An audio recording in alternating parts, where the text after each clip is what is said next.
Hello dear students, ये video जो current 12th standard में है और जेई मेंस 2027 देने वाले हैं उनके लिए है, और जो रिपीटर्स बैच हैं उनके लिए भी ये वीडियो है। बच्चों देखिए, किसी भी बड़े लक्ष्य को पाने के लिए हमें एक स्ट्रैटेजी, एक प्लानिंग करनी पड़ती है कि हम शुरुआत कहां से करेंगे, कहां इसका मिडल होगा एंड कहां पे ये एंड होगा।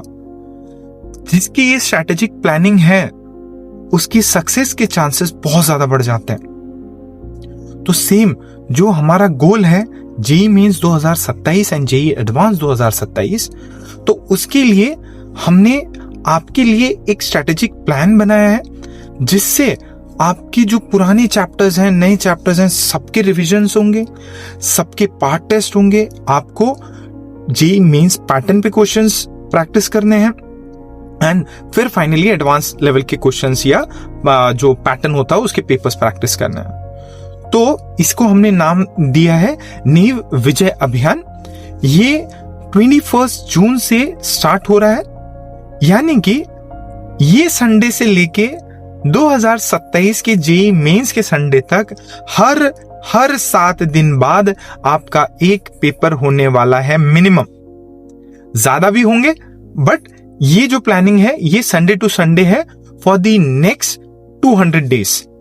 अब देखिए इसके क्या फीचर्स हैं, क्या हमारी थिंकिंग प्रोसेस है ये प्लान बनाने के पीछे। फर्स्टली, जब आपका करंट सिलेबस चल रहा है फॉर द नेक्स्ट 100 डेज, जब तक आपका सिलेबस नहीं हो जाता तब तक 1 chapter of physics, 1 chapter of maths and 1 chapter of chemistry जो आपने 11th के इनिशियल डेज में पढ़े थे, उनके हम लोग आपके टेस्ट लेने वाले हैं। उनका डिटेल प्लानिंग आपको शेयर कर दी गई है ग्रुप्स पे।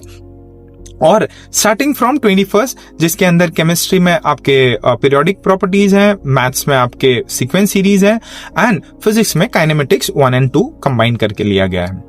अब इससे आपका क्या होगा कि ये वाला पेपर दोगे, आप रिवाइज करके आओगे, नोट्स रिवाइज करोगे एंड आप PYQs लगा के आओगे इस पेपर के लिए।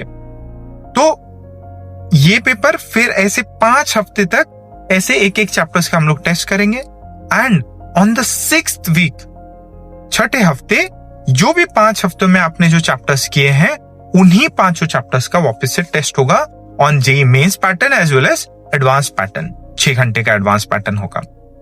तो ये आपका एक रिवीजन हो जाता इन 15 चैप्टर्स का। देन ऐसे ये 5 वीक्स प्लस एक रिवीजन वीक चलता जाएगा। और वो जो रिवीजन वाला टेस्ट है, जो क्यूमुलेटिव टेस्ट है, वो इस पार्ट टेस्ट 1 से कंटिन्यू होगा। तो उससे क्या होगा, जो हमारा फर्स्ट चैप्टर है जो इस हफ्ते से हम लोग पढ़ना स्टार्ट किए हैं, वो up till your last JEE Mains वो कंटिन्यू होता जाएगा। वो हर 5-6 हफ्ते बाद में वापस आता रहेगा। इससे क्या होगा कि अपने रिविजन्स कम से कम 4 से 5 बार सॉलिड रिविजन हो जाएंगे इन्हीं चैप्टर्स के। हो सकता है आपको तो पेजेस भी याद हो जाएं कि भाई यार इस प्रॉब्लम के बाद ये आया है, इसके बाद में सर ने ये पढ़ा है, इसके बाद ये थ्योरी लिखी है, इसके बाद ये इलस्ट्रेशन है। तो देखिए हमारा टारगेट वैसा है। और देखिए जेई मेंस में, स्पेसिफिक टू जेई मेंस, अगर आप PYQs ऑफ द 25 ईयर्स आप सॉल्व करके जाते हैं, उनके पैटर्न समझते हैं, आप देखिए किसी भी एग्जाम को क्वालिफाई करने के लिए उस एग्जाम में क्वेश्चंस क्या आए हुए हैं उनको जानना जरूरी है। तो जब ये आप ये PYQ सॉल्व कर रहे हैं, आपको एक मतलब सिर्फ सॉल्विंग नहीं करनी, आपको दिमाग भी लगाना है यार कौन सा क्वेश्चन ज्यादा आ रहा। वैसे जब आप अरिहंत की या जो बुक्स हमने रिकमेंड करी हैं अगर उनको देखेंगे तो हाई फ्रीक्वेंसी वाले सवाल पूछेंगे कि यार ये सवाल इतने बार आ चुका है इन 25 सालों में। तो आप उसको मार्क करके उसको रिवाइज करने के लिए टिक मार्क कर सकते हैं कि नहीं यार मुझे ये सवाल तो बनने ही बनने चाहिए, हर बार आते हैं।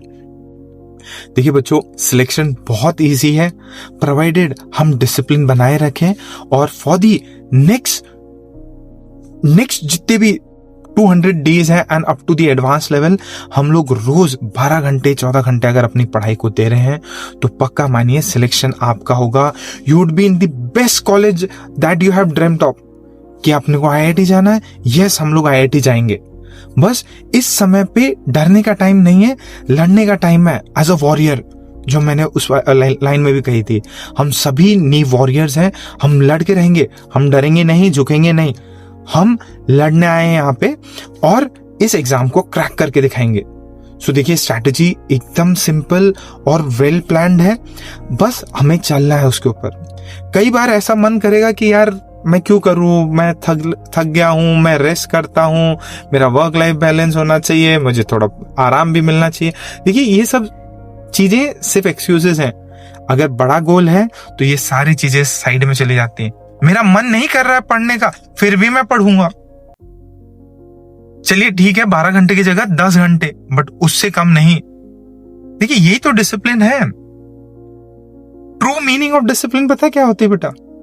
ट्रू मीनिंग ऑफ डिसिप्लिन है आप वो चीज कर रहे हो जो फ्यूचर के लिए जरूरी है, कंपेयर टू वो चीज जिसका आपका मन कर रहा है। जैसे मेरा मन कर रहा है यार मैं जो है ये शादी ब्याह अटेंड करके आता हूं, मैं फेस्टिवल अटेंड करता हूं, तो ये क्या है, आपका उस इंस्टेंट पे, उस मोमेंट पे इच्छा है। बट आपकी रियल गोल क्या है? रियल लॉन्ग टर्म गोल्स क्या है? लॉन्ग टर्म गोल्स है IIT जाना। तो व्हाट इज डिसिप्लिन? ये जो शॉर्ट टर्म इच्छाएं हैं, गोल्स हैं, उसको कम करके आप लॉन्ग टर्म गोल्स और इच्छाओं पे, अपने लक्ष्य पे ज्यादा फोकस कर रहे हो। क्या ये लॉन्ग टर्म में मेरे लिए ज्यादा जरूरी है कंपेयर टू ये शॉर्ट टर्म? ये तो बाद में वापस रिपीट हो जाएगा, बट ये नहीं होगा। तो यही डिसिप्लिन है।